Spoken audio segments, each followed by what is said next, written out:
Hello, welcome to vision WBCS। আজকে আমরা most important questions এবং তার আনসার্স নিয়ে আলোচনা করব।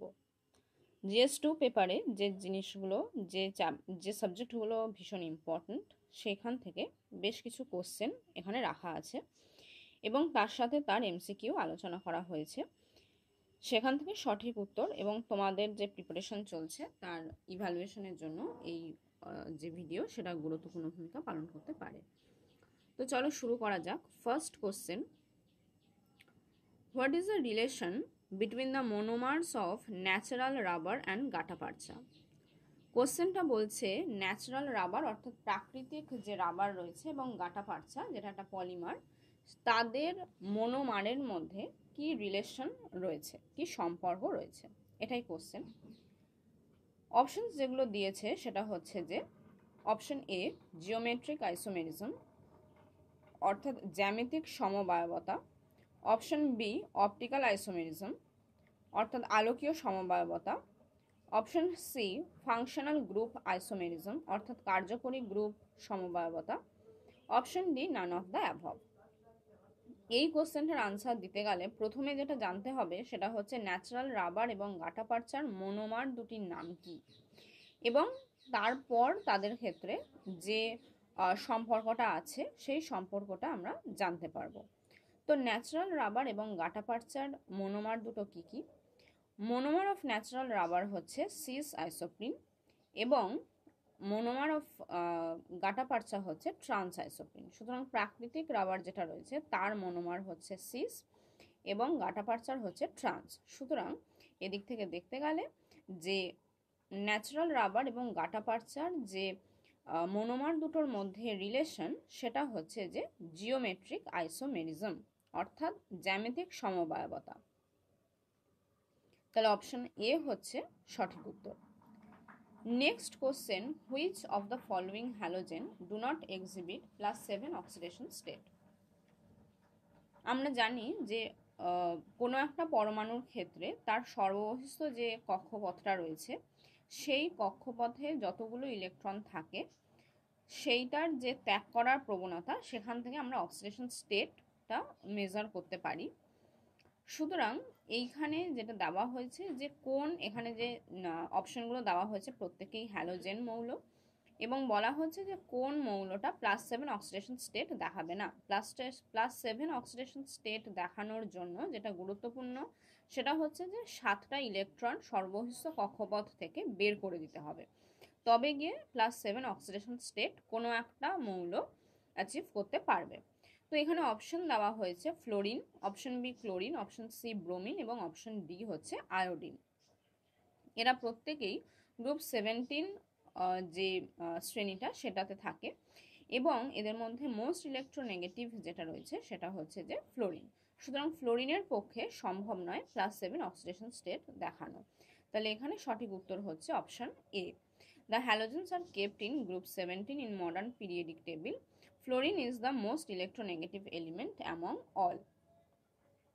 এটা হচ্ছে যে মানে অপশনটা যেটা সেটা হচ্ছে যে অপশন এটা হচ্ছে সঠিক উত্তর। এরপর আমরা চলে আসছি নেক্সট কোশ্চেনে, which of the following is not needed in a nuclear fission reactor? নিউক্লিয় বিভাজন যে পারমাণবিক চুল্লি রয়েছে সেখানে কোনটার দরকার নেই? Option A moderator, option B coolant, option C accelerator এবং অপশন ডি হচ্ছে কন্ট্রোল ডিভাইস। নিউক্লিয় বিভাজন যে বিক্রিয়া সেখানে উচ্চ পারমাণবিক ক্রমাঙ্ক অর্থাৎ মানে পারমাণবিক ক্রমাঙ্কটা বেশি থাকতে হবে, যেরকম ইউরেনিয়াম, থোরিয়াম এই ধরনের বিভিন্ন পরমাণু রিয়াকশন মানে তেজস্ক্রিয় বিক্রিয়া করে তার থেকে কম পারমাণবিক ক্রমাঙ্ক বিশিষ্ট পরমাণুতে বিভাজিত হয় এবং তার সাথে প্রচুর শক্তি উৎপন্ন করে। কিন্তু নিউক্লিয় সংযোজন যেটা আছে অর্থাৎ নিউক্লিয়ার ফিউশন রিয়াকশন সেটার থেকে অতি অবশ্যই অনেক কম শক্তি উৎপন্ন হয় এবং নিউক্লিয়ার ফিশন রিয়াক্টারে যেটা করা হয় সেটা থেকে শক্তি উৎপন্ন করা হয় যেটা পরবর্তীকালে বিদ্যুৎ শক্তি হিসেবে কাজে লাগানো হয়। তো নিউক্লিয়ার ফিশন রিয়াক্টারে যেটা করা হয় সেটা হচ্ছে কন্ট্রোলড নিউক্লিয়ার ফিশন রিয়াকশন করানো হয়। তার জন্য যেটা দরকার সেগুলো হচ্ছে মডারেটর, কুল্যান্ট এবং কন্ট্রোল ডিভাইস। তার জন্য কিন্তু অ্যাক্সেলারেটর লাগে না। সুতরাং নিউক্লিয়ার ফিশন রিঅ্যাক্টরে এখানে অপশন সি হচ্ছে সঠিক উত্তর, যে অ্যাক্সেলারেটর লাগে না। এবার চলে আসছি নেক্সট কোশ্চেনে। Which one of the following denotes the smallest temperature? এইখানে যে চারটে অপশন দেওয়া হয়েছে সেই চারটে অপশনের মধ্যে কোনটা সব থেকে কম টেম্পারেচারকে প্রকাশ করে? Option A 1 degree on Celsius scale, option B 1 degree on Kelvin scale, option C 1 degree on Fahrenheit scale, option D 1 degree on Reaumur scale. তাহলে এখানে আমাদের এই উত্তরটা দেওয়ার জন্য আমাদের যেটা জানতে হবে সেটা হচ্ছে এই চারটে স্কেলের মধ্যে রিলেশনটা কীরকম, এবং এখানে যেটা সঠিক উত্তর সেটা হচ্ছে অপশন বি। কেলভিন স্কেলে 1 ডিগ্রিটা সব থেকে বেশি কম, মানে সব থেকে কম তাপমাত্রাকে প্রকাশ করে। So option B is the right answer.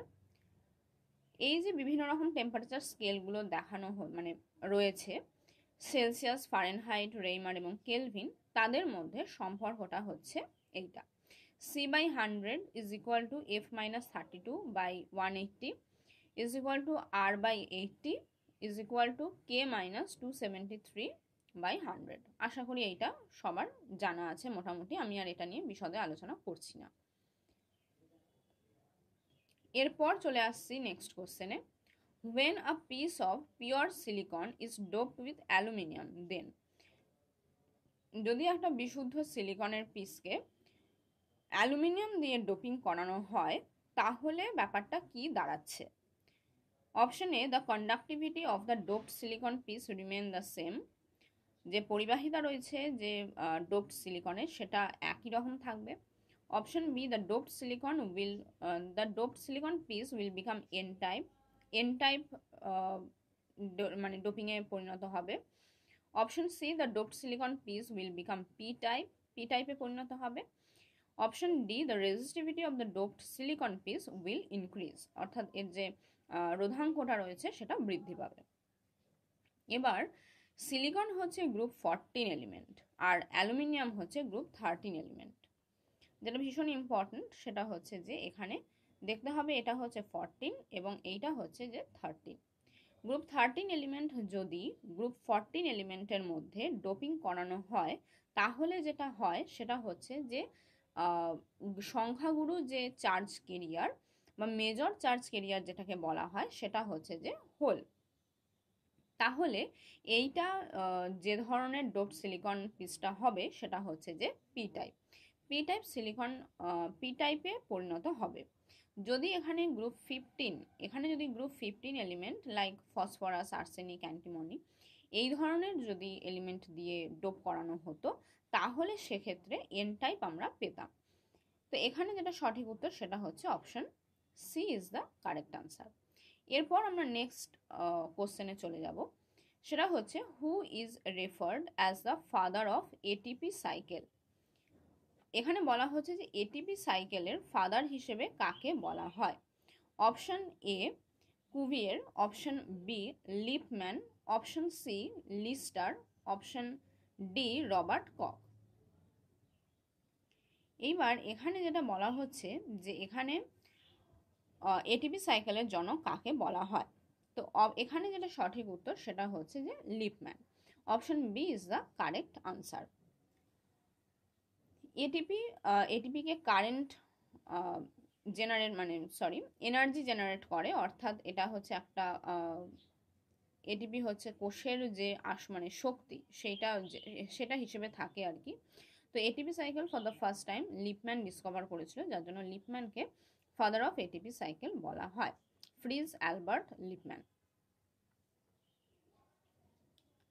এরপর যেটা চলে আসছি নেক্সট কোশ্চেনে সেটা হচ্ছে যে which of the following is an example of tissue. এটা খুব সোজা একটা প্রশ্ন যে এর মধ্যে কোনটা কলা বা কোনটা টিস্যু। Option A brain, option B blood, option C liver, option D হচ্ছে স্টোম্যাক। এখানে যেটা সঠিক উত্তর সেটা হচ্ছে অপশন বি। আশা করি এটা সবাই মোটামুটি পারার কথা, মানে এটা একদমই ইজিয়েস্ট কোশ্চেন এই ভিডিওর মধ্যে। আনসার হচ্ছে B, blood is the liquid connective tissue, আর ব্রেন, লিভার, স্টোম্যাক এরা হচ্ছে যে বডি পার্টসের বিভিন্ন অর্গ্যান। চলে আসছি নেক্সট কোশ্চেনে, which is the smallest endocrine gland in the human body? Human বডিতে স্মলেস্ট এন্ডোক্রিন গ্ল্যান্ড কোনটা? Adrenal, option A, pituitary, option B, thyroid, option C, ovary, option D. এখানে যেটা সঠিক উত্তর সেটা হচ্ছে পিটুইটারি গ্ল্যান্ড। পিটুইটারি গ্ল্যান্ড হচ্ছে স্মলেস্ট গ্ল্যান্ড।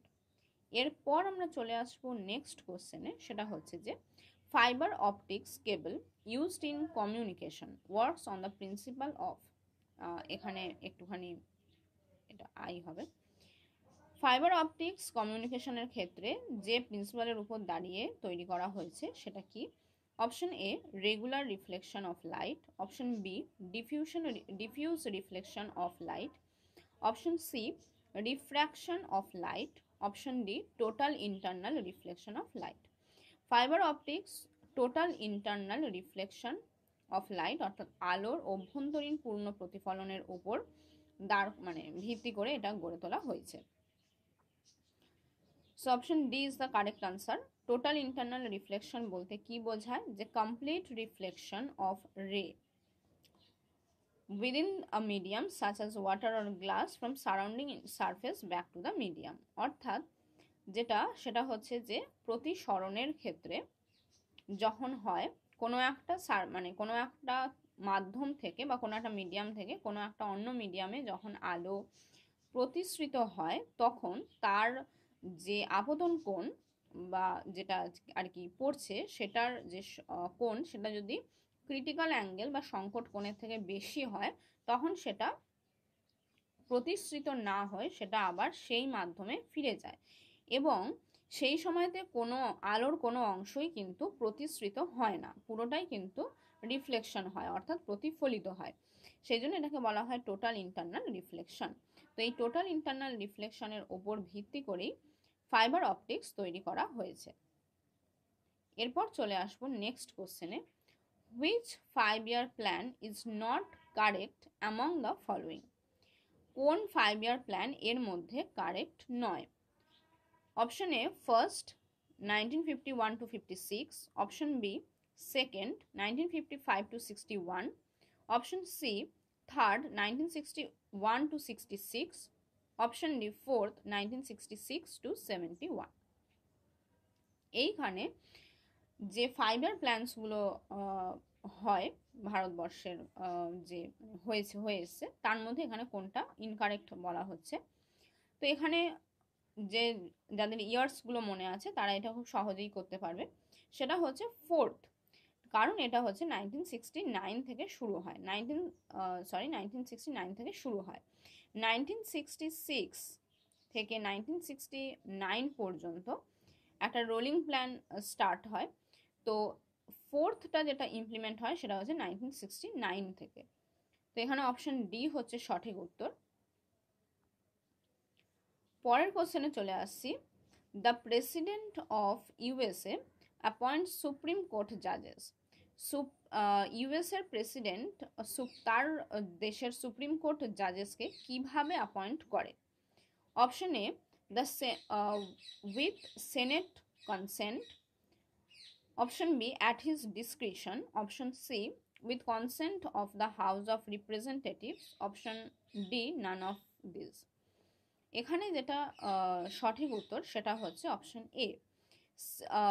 প্রেসিডেন্ট, ইউএসএর যে প্রেসিডেন্ট আছে তিনি সুপ্রিম কোর্ট জাজেসকে নির্বাচিত করে এবং কনফার্ম হয় সেনেটের দ্বারা। তো এখানে যেটা সঠিক উত্তর সেটা হচ্ছে অপশন এ। এখানে বেশ কিছু স্পেলিং মিস্টেক হয়েছে, আসলে আমার কিবোর্ডটা অটো টাইপ বলে এরকম টাইপের হয়েছে, I am sorry for that. এরপর নেক্সট কোশ্চেনে চলে আসছি, সেটা হচ্ছে myrmecology is the study of.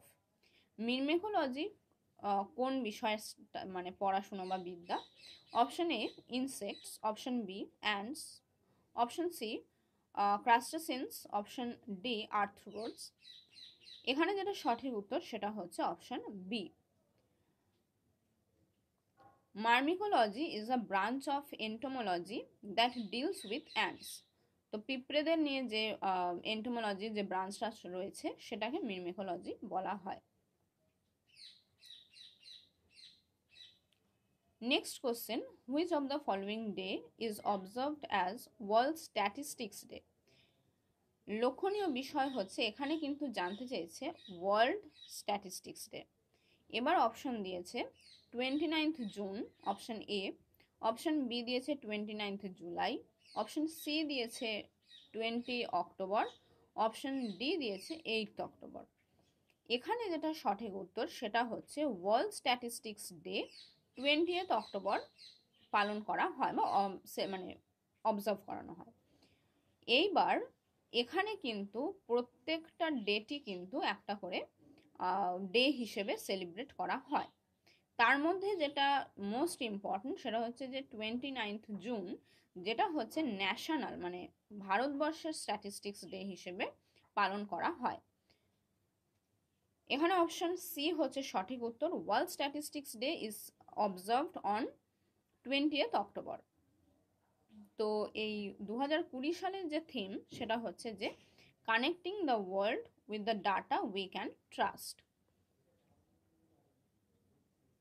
So এটা হচ্ছে যে 2020 থিম। এরপর নেক্সট কোশ্চেন হচ্ছে, which of the following was designated as the first Indian wetland of international importance under Ramsar Convention? Ramsar কনভেনশনের আওতার মধ্যে ইন্টারন্যাশনাল ইম্পর্টেন্স হিসেবে কোন ভারতবর্ষের কোন ওয়েটল্যান্ডকে ফার্স্ট রামসার কনভেনশন হিসেবে ডিজিগনেট করা হয়? অপশন এ কচ্ছ গুজরাটের, অপশন বি চিল্কা লেক ওড়িশার, অপশন সি দীপর বিল আসাম, অপশন ডি বেমানাদ কেরালা। তো এখানে যেটা সঠিক উত্তর সেটা হচ্ছে রামসার কনভেনশনে ইন্ডিয়ান ওয়েটল্যান্ড ফার্স্ট যেটা ডেজিগনেট করা হয় as a Ramsar convention wetland সেটা হচ্ছে যে ওড়িশার চিল্কা লেক। তো 1981-এর ক্ষেত্রে 1981-এ চিল্কা লেককে ডেজিগনেট করা হয় under Ramsar convention for the first time in India. তো এই ছিল মোস্ট ইম্পর্টেন্ট কয়েকটি কোশ্চেন্স এবং তার আনসার নিয়ে ডিসকাশন। আশা করি এই ভিডিও তোমাদের জন্য হেল্পফুল হবে। Thanks for watching.